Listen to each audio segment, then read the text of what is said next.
महत्वपूर्ण है। तो चलिए वीडियो को शुरू करते हैं। क्वेश्चन क्या है कि निम्न में से किसका जड़त्व अधिक है? एक रबर की गेंद एवं उसी आकार का पत्थर, एक साइकिल एवं एक रेलगाड़ी, 5 रुपये का एक सिक्का एवं 1 रुपये का एक सिक्का। तो सबसे पहले देखते हैं किसी वस्तु का द्रव्यमान क्या होता है, उसके जड़त्व की माप होता है। यानी कि जड़त्व की माप किससे होता है? तो द्रव्यमान से है। यानी जिस वस्तु का द्रव्यमान जितना अधिक होगा उसकी जड़त्व भी क्या होगी? उतनी ही अधिक होगी। तो जड़त्व की माप क्या है? द्रव्यमान है। ठीक है। और जितनी द्रव्यमान कम होगी तो उसकी जड़त्व भी क्या होगी? कम होगी। इस तरह क्या होगा कि एक पत्थर का द्रव्यमान समान आकार के रबर की गेंद की द्रव्यमान से क्या होगा? अधिक होगा। पत्थर होगा तो क्या होगा? भारी होगा। किससे? रबर की गेंद से। इसलिए पत्थर के गेंद का जड़त्व क्या होगा? अधिक हो जाएगा। उसी तरह एक रेलगाड़ी का द्रव्यमान साइकिल के द्रव्यमान से अधिक होगा। इस प्रकार एक रेलगाड़ी की जड़त्व साइकिल से क्या होगी? अधिक होगी। नेक्स्ट है 5 रुपये के सिक्के और 1 रुपये के सिक्के। तो 5 रुपये के सिक्के क्या होगा? भारी होगा ज़्यादा। ठीक है। और इसलिए क्या होगा? 5 रुपये के सिक्के का जड़त्व अधिक होगा 1 रुपये के सिक्के के कंपैरिजन में।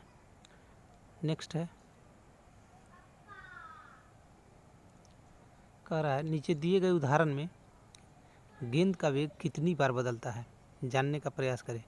फुटबॉल का एक खिलाड़ी गेंद पर किक लगाकर गेंद को अपनी टीम के दूसरे खिलाड़ी के पास पहुंचाता है। दूसरा उस खिलाड़ी गेंद को किक लगाकर गोल की ओर पहुंचाने का प्रयास करता है। विपक्षी टीम का गोलकीपर गेंद को पकड़ता है और अपनी टीम के खिलाड़ी की ओर किक लगाता है। इसके साथ ही उस कारक की भी पहचान करें जो प्रत्येक अवस्था में बल प्रदान करता है। देखते हैं।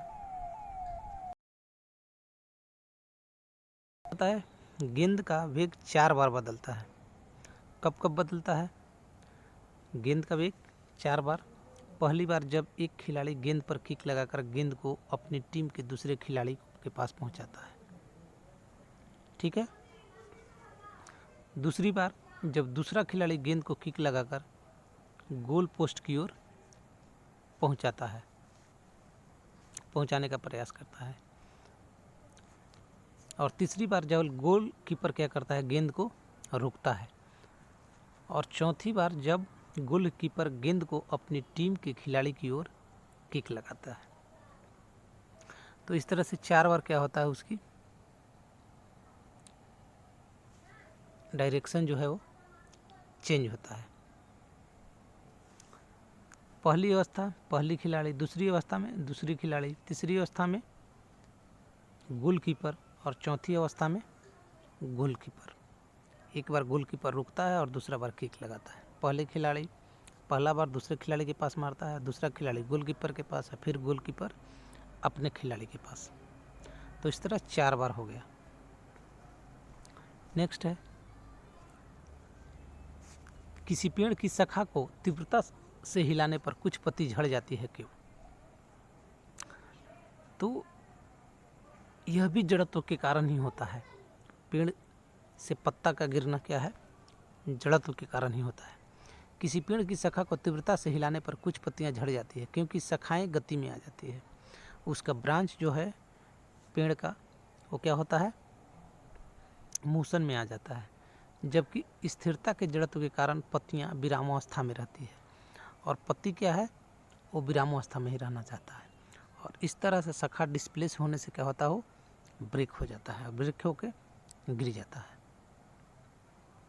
नेक्स्ट है जब कोई गतिशील बस अचानक रुकती है तो आप आगे की ओर झुक जाते हैं और जब विरामावस्था से गतिशील होती है तो पीछे की ओर हो जाता है, क्यों? ये बहुत ही इम्पोर्टेंट क्वेश्चन है। बोर्ड में वगैरह में भी पूछा जाता है। 9वीं 10वीं 11वीं 12वीं के लिए भी ये क्वेश्चन बहुत इम्पोर्टेंट है और कॉम्पिटिटिव एग्जामिनेशन में भी पूछा जाता है। तो इसका परफेक्ट आंसर जान ले आज कि क्या होता है। तो ऐसा इसलिए होता है क्योंकि एक गतिशील बस में गति के जड़त्व के कारण हम बस के साथ गति में रहते हैं। जब चलते रहती है गाड़ी तो हमारा बॉडी भी क्या रहता है, उसके साथ गति में रहता है। जैसे ही ड्राइवर ब्रेक लगाता है तो बस क्या हो जाती है, रुक जाती है। लेकिन हमारा शरीर जड़त्व के कारण गति अवस्था में ही बने रहने की प्रवृत्ति रखता है। यानी कि ब्रेक लगाता है तो बस क्या हो जाता है, रुक जाता है। लेकिन हमारा बॉडी क्या है, जड़त्वीय गति के जड़त्व के कारण क्या है, वह मोशन में ही रहता है। और इस कारण क्या होता है कि वह आगे की ओर बल लगता है और वह आगे की ओर झुक जाता है। उसी प्रकार है बस जब विरामावस्था से गतिशील होने पर हम पीछे की ओर हो जाते हैं, क्योंकि बस में बस को गतिशील होने पर हमारा पैर जो बस के फर्श के संपर्क में रहता है, पैर संपर्क में रहता है पैर से कमर तक, तो वो गति में रहता है, गति में अचानक हो जाता है। परंतु शरीर का ऊपरी भाग जड़त्व के कारण गति का विरोध करता है, इसलिए बस के विरामावस्था से गतिशील होने पर हम पीछे की ओर हो जाते हैं। यानी कि हाफ बॉडी का पार्ट है वो मोशन में हो जाता है, लेकिन ऊपर वाला क्या है, रेस्ट में है, तो रेस्ट में ही रहना चाहता है और इसलिए वो क्या होता है, पीछे की ओर झुक जाता है। वैसे भी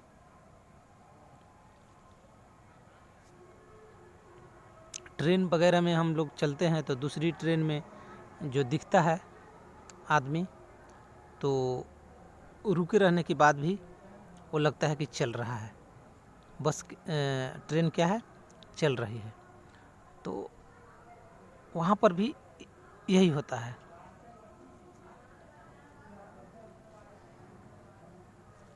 नेक्स्ट,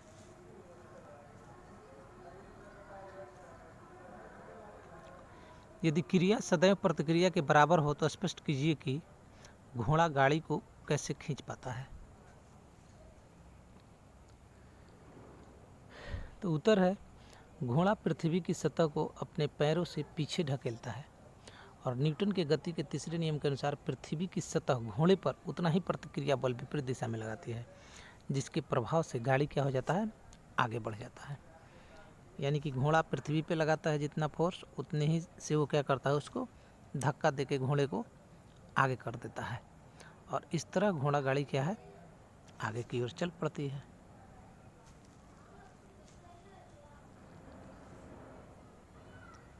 नेक्स्ट है, एक अग्निशमन कर्मचारी को तीव्र गति बहुतायत मात्रा में पानी फेंकने वाली रबड़ की नली को पकड़ने में कठिनाई क्यों होती है, स्पष्ट करें। तो ऐसा इसलिए होता है क्योंकि जब अग्निशमन कर्मचारी तीव्र गति से जो पानी निकलते रहता है पाइप से, फेंकने वाली रबर की नली को पकड़ता है तो उस पर फेंकी जा रही पानी द्वारा विपरीत दिशा में प्रतिक्रिया बल लगता है, क्योंकि प्रेशर से वो क्या है, बहुत प्रेशर से पानी निकलता है। चूँकि प्रेशर से पानी निकलेगा तो क्या करेगा, उस पाइप को पीछे की ओर उसमें एक बल लगेगा और यह क्या है, गति के न्यूटन के गति के तीसरे नियम के कारण होता है। इस प्रतिक्रिया बल के फलस्वरूप अग्निशमन कर्मचारी की स्थिरता कम हो जाती है, इसलिए वह रबड़ की नली को पकड़ने में उसे क्या होता है, कठिनाई होती है। और यही क्या होता है, रॉकेट में भी होता है। किसमें, रॉकेट में भी ऐसे ही होता है कि जितनी तेज़ी से वो क्या करता है, फ्लेम उसमें जलता है और इतनी फास्ट प्रेशर से जलता है, उसका ज्वाला नीचे की ओर निकलता है कि वो उतने ही फास्ट प्रेशर से क्या होता है, वह ऊपर की ओर चला जाता है। तो चलिए इस वीडियो में इतने ही। कुछ न्यूमेरिकल है इसमें, तो न्यूमेरिकल तो समझ में आएगी नहीं ऐसे, तो बोर्ड पे किसी दिन न्यूमेरिकल को हम सोल्व करवाएंगे। इस वीडियो में इतना ही। वीडियो कैसा लगा इसके बारे में आप ज़रूर बताएं कमेंट कर, और यदि वीडियो पसंद आया है तो इसे लाइक करें और हमारे चैनल रेल वाला 2.1 को सब्सक्राइब करना